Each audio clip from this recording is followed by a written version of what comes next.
my big goal, and I way surpassed that, was once I hit 100 houses, man, life was glory. The problem is, what's the quality of those properties, right? I'd rather, that has been one of my biggest lessons, Brett, is quality is so much more important than quantity. And I call it the brother-in-law rule. So talk about the value of discipline and the value of buying deals based upon the intrinsic value and everything you're talking about, and what it seems to be tough for a lot of people to do that, right? And they get caught in either the 1031 exchanges, right? They get caught with the tax tail whale and the investment dog. What's been your best practice to make sure that you're staying disciplined within your approach of investing? There's two things, I think. First, I think it was Buffett who said a house is worth what it can rent for. When all the emotion and everything steps aside, a house is worth what it can rent for.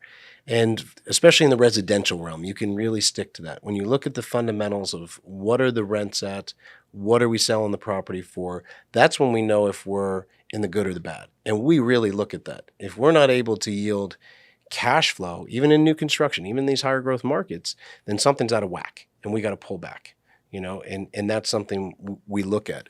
Also, more in the residential, but also this goes in the commercial realm. As you said, there's people, they knew they were overpaying. And they just wanted to get into the however many units they could, right? I want to have 1,000 doors or 10,000 doors, whatever it was. My big goal, and I way surpassed that, was once I hit 100 houses, man, life was glory. The problem is, what's the quality of those properties, right?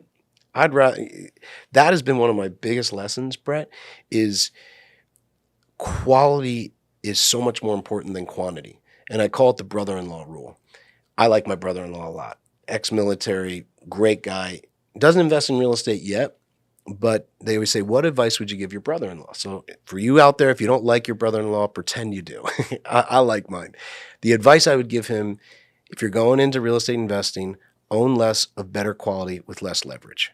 Those are the lessons that I learned. That's in '08 when I skimmed the grounds of bankruptcy because I was in hundreds of properties that didn't follow that. And I was, leveraged at low rates, low down payment loans. And it's not a good position. You don't have that solidarity, that grounding.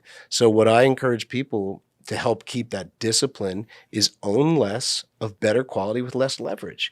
It's really hard to get hurt if you're in a new construction, good area. You've put 30% down, you're well managed, and you've done your research on what rents are. And that's where most people go wrong.